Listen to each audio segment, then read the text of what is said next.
سورہ معارج کی آیت نمبر 30 کو حوالہ بنا کر صاحب تفہیم القرآن لکھتے ہیں کہ لونڈیوں کے ساتھ ایک طرف جنسی تعلقات بھی جائز ہیں اور اس کے لیے کسی نکاح کی بھی ضرورت نہیں ہے. لونڈیوں کے نکاح میں لیے بغیر ہی آپ ان کو مزید بات کر رہے ہیں. آپ کے یہ علم میں ہونا چاہیے کہ اگر میں آج طوائفوں کا کوئی اڈا ختم کرنا شروع کروں اور آپ لوگوں کو دعوت دوں کہ نکاح میں لے لیں گے. وہ اخلاقی لحاظ سے انتہائی پستی میں گری ہوئی خاتون تھیں, ان کو گھروں کے بیویاں بنا کے رکھنا ممکن ہی نہیں تھا. آپ ان کا پہلے مطالعہ کریں صورتحال کیا تھی. لیکن ہم سب بت پرستی کو یکسر ختم کر دیا گیا, وہ بھی عرب کا رواج تھا. ایک عرب کے رواج کو آپ یکسر ختم کر رہے ہیں اور ایک عرب کے رواج کو آپ بتدریج ختم کر رہے ہیں, کیوں؟ بہت اچھا سوال آپ نے کیا. دیکھیے بت پرستی کو ختم کرنے کے لیے تو مجھے صرف کہنا ہے کہ کل سے بت پرستی نہیں ہوگی, اس سے کوئی سماجی مسئلہ پیدا نہیں ہوتا. یہاں تو سماجی مسئلے پیدا ہو جاتے ہیں. قامدی صاحب سورۃ نساء کی آیت ہمیں بتاتی ہے کہ تم پر حرام کی گئی ہیں تمہاری مائیں, بہنیں, بیٹیاں اور ہر وہ عورت جس کا شوہر موجود ہے مگر وہ مشرک عورت جو تمہارے قبضے میں آ جائے. یہ آیت ہمیں یہ بتاتی ہے کہ اگر ایک مشرک عورت ہمارے قبضہ میں آ جائے تو محض اپنے عقیدے کی بنیاد پر کہ وہ مسلمان نہیں ہے, اس کا ماضی, اس کا گھر بار, شوہر, اس کی اولاد اور اس کی عزت اور حرمت صرف ایک مسلمان واریر کی جنسی خواہش کی تسکین پہ قربان کر دی جاتی ہے. تو قامدی صاحب کیا یہ قانون غیر انسانی نہیں ہے؟ اس کا اسلامی قانون سے کوئی تعلق نہیں ہے. اس کے پس منظر کو سمجھ لیجئے. جس وقت رسالت مآب صلی اللہ علیہ وسلم کی بعثت ہوئی اس وقت دنیا میں غلامی بالکل ایسے ہی رائج تھی جس طرح اس وقت سود رائج ہے. جس طرح سود اس وقت پوری معیشت پر چھایا ہوا ہے, اس وقت غلامی پوری معیشت پر چھائی ہوئی تھی. لوگوں کے ہاں دسیوں کی تعداد میں غلام ہوتے تھے. وہ کاروبار غلاموں کے ذریعے سے کرتے تھے, وہ تجارت غلاموں کے ذریعے سے کرتے تھے, ان کے کھیتوں میں غلام کام کرتے تھے. یہ صرف نوجوان ہی نہیں تھے, ان میں بوڑھے بھی تھے, ان میں بچے بھی تھے, یہ گھروں میں پڑے ہوئے تھے. یہ صورتحال اللہ کے پیغمبر کو درپیش ہوئی. قرآن مجید نے اس کا علاج کیا اور اس کو بتدریج ختم کرنے کے لیے قانون سازی کی. جب آپ کسی سماجی برائی کو ختم کرنا چاہتے ہیں تو آپ ایک دن میں ختم نہیں کر سکتے. اگر ایک ہی دن میں یہ اعلان کر دیا جاتا کہ کل سے غلامی کا خاتمہ ہو گیا ہے تو اس کا نتیجہ یہ نکلتا کہ سینکڑوں اور ہزاروں کی تعداد میں لوگ کنگال ہو کر باہر پھر رہے ہوتے, ان کے پاس کوئی معیشت کا ذریعہ نہ ہوتا, لوگوں کو, عورتوں کو باہر پھینک دیا جاتا اور اس کا نتیجہ یہ نکلتا کہ وہ سوائے کعبہ گری کے اور کوئی پیشہ نہ اختیار کر سکتی. تو قرآن مجید نے ایک تدریجی طریقہ اختیار کیا ان کو ختم کرنے کا. جب تک یہ ختم نہیں ہوا جو قانون چل رہا تھا اس کو چھیڑا نہیں گیا. یہ بالکل ایسے ہی ہے جیسے اس وقت ہم یہ کہتے ہیں کہ اگر ہمیں سودی معیشت کو ختم کرنا ہے تو ہم اگلے دن بینک بند نہیں کر دیں گے, بلکہ کچھ وقت کے لیے ان معاملات کو ایسے ہی چلنے دیں گے یہاں تک کہ ہم آہستہ آہستہ تدریجی طور پر اس میں تبدیلی پیدا کر دیں. یہ چونکہ اس وقت کا موضوع نہیں ہے ورنہ میں آپ کو تفصیل سے بتاتا کہ غلامی کو ختم کرنے کے لیے پھر کیا اقدامات کیے گئے, یہاں تک کہ سورہ محمد نے آہستہ آہستہ اس چیز کو وہاں پہنچا دیا کہ جس کے بعد یہ کہہ دیا گیا کہ اب جنگی قیدیوں کے معاملے میں دو ہی راستے باقی رہ گئے ہیں, اما منم و اما فدا. یا تو اب ان کو فدیہ دے کر رہا کر دیا جائے گا یا احسان کے طور پر رہا کر دیا جائے گا. اس طرح جنگوں میں پکڑے ہوئے لوگوں کو غلام بنانے کا دروازہ ہمیشہ کے لیے بند کر دیا گیا. تو جب تک یہ معاملات نہیں ہوئے اس وقت تک ظاہر ہے کہ وہی قانون چل رہا تھا جو عرب میں رائج تھا. لیکن قامدی صاحب یہ جو آپ بات کر رہے ہیں قرآن میں اول تو اس کی نظری طور پہ دلیل نہیں ہے. اگر آپ احادیث سے بھی بات کریں, آپ سارے مسلم معاشرے کو دیکھیں تو اس میں ایسا کبھی نہیں ہوا کہ جنگی قیدیوں پہ احسان کیا گیا ہو. اور دوسرا یہ کہ میں نے جو آیت بتائی ہے یہ قرآن کا ایک قانون ہے جسے آپ آفاقی, کائناتی, یونیورسل کہتے ہیں. اور آپ دیکھیں کہ اگر یہ اصول آپ پہ اپلائی ہوتا ہے تو اگر آپ کی ایک مسلمان عورت کسی مشرک مرد کے قبضے میں آ جائے تو اس میں بھی تو یہی اصول. تو اس اصول کی بنیاد پہ آپ آج ہم مطالبہ کرتے ہیں ڈاکٹر عافیہ صدیقی کی رہائی کا یا ان کے بچوں کی بازیابی کا, یا ہم گوانتانامو بے میں امریکی فوج کے مظالم پہ احتجاج کرتے ہیں. تو کیا ہم یہ تو ہم غلط کرتے ہیں کیونکہ ہم تو خود ہی نہیں روایات. یہ بات قرآن میں بیان نہیں ہوئی, میں نے تو آپ کو قرآن کی آیت سنائی ہے. قرآن مجید کی سورہ محمد میں جب بدر کا واقعہ ہونے لگا ہے تو یہ اعلان کیا گیا کہ اب جنگی قیدی پکڑے جائیں گے تو ان کے لیے دو ہی صورتیں ہیں. یہ کوئی حدیث نہیں ہے, یہ قرآن کی آیت ہے. اما منم بادو و اما فدا. جب تم جنگی قیدی پکڑ لو تو اب اس کے بعد کسی کو غلام نہیں بنایا جا سکتا, یا اسے فدیہ لے کر رہا کر دیا جائے گا یا احسان کے طور پر رہا کر دیا جائے گا.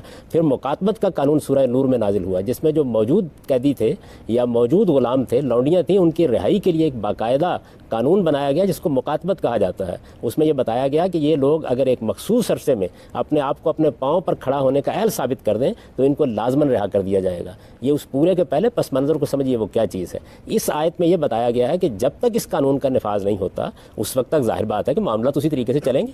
تو قرآن مجید پورے کو سامنے رکھ کے سمجھا جاتا ہے. میں نے کوئی حدیث نہیں سنائی, کوئی واقعہ نہیں سنایا, یہ سب قرآن ہے. اس وجہ سے ہم مطالبہ کرنے کا حق رکھتے ہیں ڈاکٹر عافیہ صدیقی کے بارے میں. ہمارے ہاں یہ کبھی اصول نہیں رہا. ایک دنیا کے اندر لعنت موجود تھی, اس لعنت کو ختم کیا ہم نے, اور ختم کرنے کے لیے جو قانون سازی قرآن نے کی ہے میں اب بھی آپ سے بحث کرتا ہوں, آپ اس سے بہتر طریقہ بتا دیجیے. آپ کے گھروں میں جو لونڈیوں اور غلاموں کی کھیپ موجود ہے وہ تو ٹھیک ہے کہ ہم اس کو بتدریج آزاد کر دیں گے, لیکن ان کی بات کا مطلب یہ تھا کہ نئی جنگوں میں جو نئی لونڈیاں مسلمانوں کے قبضے میں آئیں گی ان کو بھی قبضے میں لینے میں کوئی پابندی عائد نہیں کی گئی. نہیں, یہ بات نہیں ہے.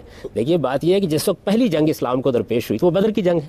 سورہ محمد اس سے پہلے نازل ہوئی ہے، اس میں جنگی قیدیوں کے بارے میں قانون بیان کر دیا گیا، چنانچہ آپ دیکھیے ٹھیک اس پر عمل ہوا۔ رسالت میں آپ صلی اللہ علیہ وسلم نے بدر کے تمام قیدی اسی طریقے پر رہا کیے ہیں، کسی کو غلام نہیں بنایا گیا، یعنی کچھ احسان کے طور پر رہا کر دیے گئے، کچھ فدیہ لے کے رہا کر دیے گئے، اور جو باقی رہ گئے ان سے کہا گیا آپ بچوں کو پڑھا دیجیے، اس کے نتیجے میں آپ کو رہا کر دیا جائے گا۔ مجھے یہ بتائیے اس کے بعد اس قانون کی خلاف ورزی رسالت میں آپ صلی اللہ علیہ وسلم کے زمانے میں کب ہوئی؟ قاضی صاحب مجھے یہ سمجھ نہیں آتا کہ آپ نے ابھی لونڈیوں کا قانون اور غلاموں کا قانون ہمارے سامنے ایکسپلین کیا۔ سورہ معارج کی آیت نمبر 30 کو حوالہ بنا کر صاحب تفہیم القرآن لکھتے ہیں کہ لونڈیوں کے ساتھ ایک طرف جنسی تعلقات بھی جائز ہیں اور اس کے لیے کسی نکاح کی بھی ضرورت نہیں ہے، دوسری طرف اسلام یہ کہتا ہے کہ اگر آپ بغیر نکاح کے جنسی تعلقات رکھتے ہیں تو وہ زنا کے زمرے میں آئیں گے اور 100 کوڑے کی سزا ہے۔ کیا آپ یہ بتانا پسند کریں گے کہ لونڈیوں کے ساتھ اگر آپ یہ کہتے ہیں کہ ایکولنس کا قانون چل رہا ہے تو بغیر نکاح کے بھی ان کے ساتھ جنسی تعلقات رکھنا جائز ہے؟ اس کی کیا وجوہات ہیں؟ جائز تھا، اس لیے کہ عرب کا رواج یہی تھا، اس معاشرے کے اندر اس کو نکاح مانا جاتا تھا۔ میں اب آپ کو اس کی مثال دیتا ہوں، کل اسلام یورپ میں جاتا ہے، آپ جانتے ہیں کہ ہمیں نکاح کی ایک دوسری صورت وجود پذیر ہو چکی ہے، یعنی اس معاشرے میں جب طلاق لینے کو ناممکن بنا دیا گیا یا سخت قوانین نافذ کر دیے گئے تو مغربی معاشرے میں کیا ہوا ہے، اب لوگ بغیر روایتی نکاح کے اکٹھے رہتے ہیں، وفاداری کے ساتھ رہ رہے ہوتے ہیں۔ کل اسلام وہاں جائے گا تو جاتے ہی اس کو ناجائز قرار دے دے گا، 100 کوڑے کی سزا نافذ کرنا شروع کر دے گا، کچھ وقت کے لیے اس کو گوارا کیا جائے گا، پھر آہستہ آہستہ اس کی اصلاح کی جائے گی۔ یہ ہوتا ہے سماجی معاملات کی اصلاح کا طریقہ۔ تو میرے عزیز اس کو سمجھیے کہ معاشرے کیا ہوتے ہیں، یہ نکاح اور طلاق کا معاملہ مسیحی قانون میں بھی ایسے ہی تھا، بلکہ مسیحی قانون میں تو طلاق تک کا تصور نہیں تھا، معاشرے میں بگاڑ پیدا ہوا، اس بگاڑ کے نتیجے میں نکاح کا انسٹیٹیوشن ختم ہونا شروع ہوا، اس کے بعد یہ ایک نئی صورت وجود میں آ گئی ہے، اور یہ آپ گھر گھر دیکھیے وہاں موجود ہے۔ ایک لڑکا اور ایک لڑکی اطمینان کے ساتھ زندگی بسر کر رہے ہوتے ہیں اور 4 سال 5 سال 6 سال اکٹھے رہتے ہیں، ان کی اولاد بھی ہو جاتی ہے، اس کے بعد اطمینان سے ایک دوسرے کو خدا حافظ کہہ کے چلے جاتے ہیں۔ یہ جو صورتحال ہوگی جب آپ وہاں جائیں گے، دیکھیے ایک چیز ہے کہ آپ ایک چیز کو صحیح اور غلط کہیں، ایک چیز یہ ہے کہ قانونی طور پر اس کو ختم کرنے کے لیے کیا طریقہ اختیار کریں، یہ دو الگ الگ چیزیں ہیں۔ ہر آدمی بیٹھ کے گفتگو کر دے گا جہیز ایک لعنت ہے، نہیں ہونا چاہیے، لیکن آپ اپنی بیٹی کو جب بیاہنے لگتے ہیں تو آپ کو جہیز دینا پڑے گا۔ کیوں دینا پڑے گا؟ اس لیے کہ اس نے اسی سوسائٹی میں جانا ہے، اس معاشرے کے اندر جا کے اس نے ان عورتوں کے ساتھ معاملہ کرنا ہے جو اس کو بالکل ذلیل کر کے رکھ دیں گی۔ تو آپ کیا کریں گے؟ ایک جانب آپ اس کی اصلاح کا عمل شروع کریں گے اور دوسری جانب ایک چیز کو گوارا کرتے چلے جائیں گے، یہی طریقہ صحیح ہوتا ہے۔ تو یہ جو آپ نے آیات پڑھی ہیں یہ بتا رہی ہیں کہ اس وقت تک یہ تعلق قانونی رہے گا جب تک یہ لعنت ختم نہیں ہو جاتی۔ لونڈیوں کے نکاح میں لیے بغیر ہی آپ ان کو آپ بہت سی بات کر رہے ہیں، آپ کے یہ علم میں ہونا چاہیے کہ اگر میں آج طوائفوں کا کوئی اڈا ختم کرنا شروع کروں اور آپ لوگوں کو دعوت دوں کہ نکاح میں لے لیں گے، وہ اخلاقی لحاظ سے انتہائی پستی میں گری ہوئی خاتون تھیں، ان کو گھروں کے بیویاں بنا کے رکھنا ممکن ہی نہیں تھا۔ آپ ان کا پہلے مطالعہ کریں صورتحال کیا تھی، اس وقت کتنے لوگ پیش کریں گے اپنے آپ کو؟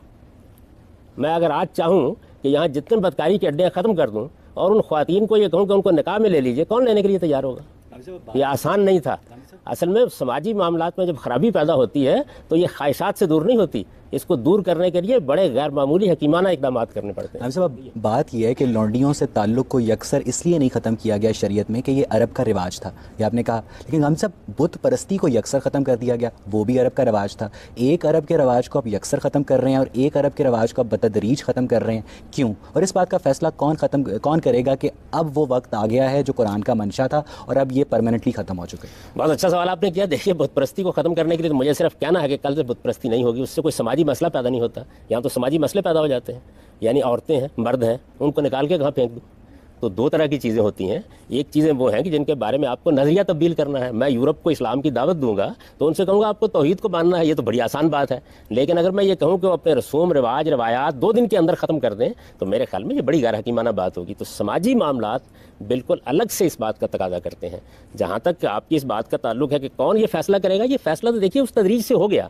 جب آپ نے آنے کا راستہ بند کر دیا تو اب نیا غلام اور نئی لونڈی تو بنے گی نہیں، جو موجود ہے ان کی ایک عمر ہے، اس کو ختم ہونا ہے۔ ہم صاحب اب بات یہ ہے کہ سورہ نور کی دوسری آیت میں اللہ تعالیٰ زنا کی سزا 100 کوڑے قرار دیتا ہے، جس کو مسلمان علماء کی اکثریت صرف غیر شادی شدہ جوڑوں پر امپلائی کرتی ہے، اور یہ قرار دیتی ہے کہ حدیث کی روشنی میں جو شادی شدہ لوگ زنا کے مرتکب ہوں گے انہیں رجم کیا جائے گا۔ تو آپ اس صورتحال کو کیسے دیکھتے ہیں؟ کیا ہر ایک کے لیے زنا کی سزا 100 کوڑے ہے یا صرف غیر شادی شدہ لوگوں کے لیے؟ میں نے تو یہ بات اپنی کتابوں میں بہت واضح طور پر بیان کر دی ہے کہ بدکاری کی انتہائی سزا کو 100 کوڑے ہے۔